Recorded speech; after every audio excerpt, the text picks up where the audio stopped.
Welcome or welcome back to A Game of Fangs and Thrones. My name's Hannah and this is my mid-year book freakout tag. I like doing this every year. I think it's a good staple, it's a good check-in for myself and for you guys to see what I've been reading, what I've enjoyed. So we're just going to dive right in. Now, I don't know who the original creator of this is, so props to them for creating a brilliant tag, but we're just going to dive right in. That you guys know how this works by now. 13 questions, hopefully 13 answers. I'm probably not going to pull out the books that I'm talking about because one, I am terrible and I can't find them, and two, I can't be bothered. Simple as this. I'm filming this on the Wednesday. I actually travel to Manchester for my holiday on the Thursday, so this is a bit of a kind of day where I'm rushing around getting everything done. So let's just dive right in. So the first question is, what is the best book of the year so far for you? And this is a hard one because I think I've had so many 5-star reads, but the one that is most memorable, I would say so far, is probably Emperor of the Vampire by J. Christoph. I thoroughly enjoyed that. It was so close to being a 5-star for me, which is weird because it's like I remember everything about it, but it wasn't a 5-star. I think it was like 4.75. The only thing I didn't like was the writing style, but that follows Gabriel, who is half vampire hunter, in a world where vampires have turned out the sun and they rule. And then I've had quite a few good middle grades. Race to the Sun by Rebecca Roanhorse, this book I've just most recently finished. The Last Firefox by Lee Newbury. They are just so cute and heartwarming, and I just want to dive right back into middle grade world. Best sequel. Now, I'm funny with sequels because I don't tend to remember them that much, especially if it's a second book. But I think, let's have a look. Did I read any this month? You can tell I don't plan these videos, can't you? So I have Secrets of the Stars by Maria Kuznia that got 4.5, which is a sequel to Ship of Shadows. But I don't think that was the best sequel. And I don't think I've read any more, but I am quite enjoying the Rivers of London series by Ben Aronovich. Those sequels are quite funny. They hold up just as well as the book before, maybe because they focus on different things in each each book. Let me get my questions back. Okay. New release I haven't read but really want to. May I just introduce you to The Shelf? So we have Crescent City by Sarah J. Maas, House of Sky and Breath, which is a sequel to House of Earth and Blood. We also have Richard Osman's The Man Who Died Twice. We have Royal Assassin, which I've just bought, but I don't think that's technically a new release. Most anticipated release. I don't tend to follow them that much.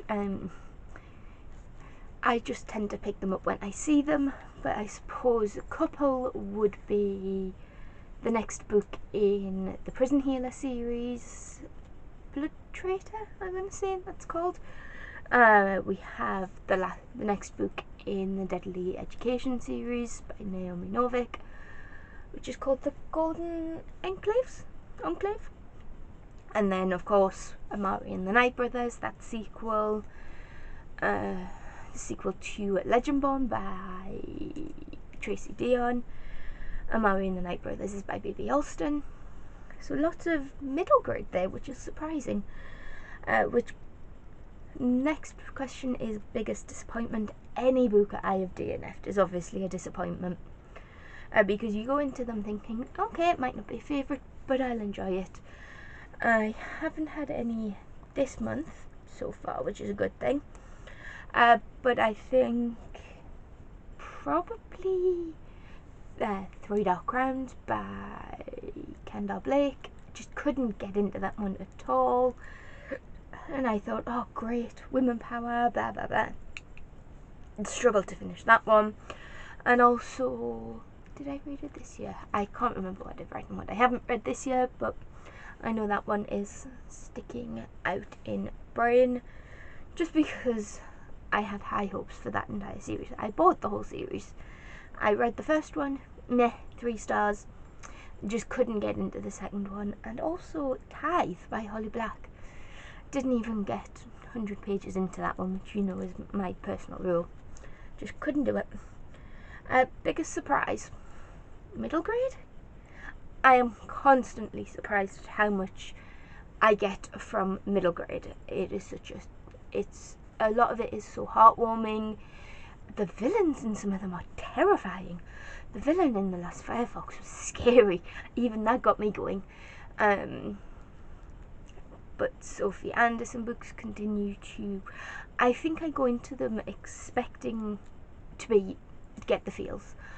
And that always surprises me because I'm not really a book crier. I'm not really a book... I laugh at books and I get sad at books, but I don't tend to cry. But middle grades tend to do that. They get the emotions, which is always a surprise because I never expect it.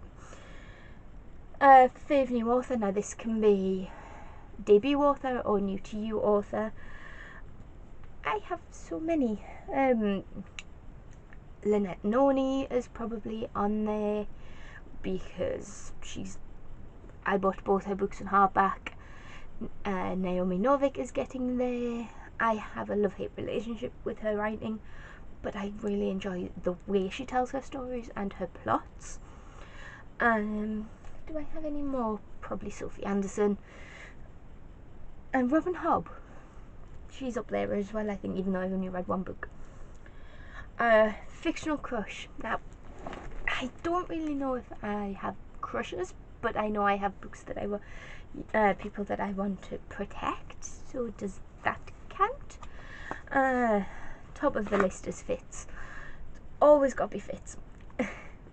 I just think he's so adorable and something just cinnamon rolly about him, and I just want to protect him. Book that made you cry. The Girl Who Speaks Bear by Sophie Anderson. That was just anything and any book in which an animal is in danger. Doesn't even have to be a real animal, it can be a fictional animal. Try again, Hannah. It can be a magical animal like a unicorn or a dragon. If it's a dragon, you do not hurt the dragon. You do not hurt dogs either. Probably The Last Firefox got there. Happy Book. The Last Firefox by Lee Newbury. Race to the Sun by Rebecca Roanhorse. Any middle grade, really, I think. Beautiful book has to be The Girl Who Fell Beneath the Sea by Axie O. That book is absolutely stunning. I have the Fairy Loot edition, and it's absolutely stunning. It was beautiful inside and out. Another pretty book that I have is probably Daughter of the Moon Goddess by... why can I never remember her name? But that one's quite pretty. Basically any book that I've gotten from Fairy Loot or Illumicrate is on that list. Fave character? Charlie from The Last Firefox. Ngozi Begay, and I know I probably said that wrong, so I do apologise, from Race to the Sun. Fitz from the Farsight trilogy. He's just so sweet and cinnamon rolly. I don't really remember anybody else so much. I think they just tend to be the ones that stick in my brain. I probably have more favourite characters, but we're talking about 6 months of reading, and I've read... how much have I read this year? I'll probably have to do a rundown. Book, and are there any books that you need to read by the end of the year. Yes, I'm hoping to catch up on the Suki Stackhouse books for Ange with Ange's Book Chatter and Amy from BookTube with Amy's Suki Stackhouse read along. I need to buy and catch up on the short stories, because if you guys know, I tend to read the short stories and novellas after the main event, but I've heard good things about the short stories and that they do add to the main plotline, main lore of the main series. They are currently on, they are reading a book every month, with one month having 2 books because there's 13 in the series. I need to read book 11, which I believe is September, so I've got a bit of time to catch up with the short stories. I really need to get to House of Sky and Breath by Sarah J. Maas. I count her as an auto-buy author, but I tend to stockpile her books. What else? I don't think there's much. Oh, I do want to read The Man Who Died Twice, because I know the 3rd book is coming out soon. I have to catch up. I'm pointing but you can't see it. I have 3 Taylor Jenkins Reid books that I want to get to. Basically, everything on this TBR trolley behind me, I want to read as soon as possible. So, we'll get to that. And I think that's it for this tag. I think this is the shortest video I've done in a while. But that's it for this one. Chat to me down below in the comments your answers to these questions. Do you agree with me? Do you disagree? What's your best book of 2022? No, I forgot what year we were in. What's your best book of 2022 so far? And I'll see you in the next one. So, as always, give this video a like if you like it, and hit that subscribe button if you want to see this, talk about these, and I'll see you in the next one. Bye!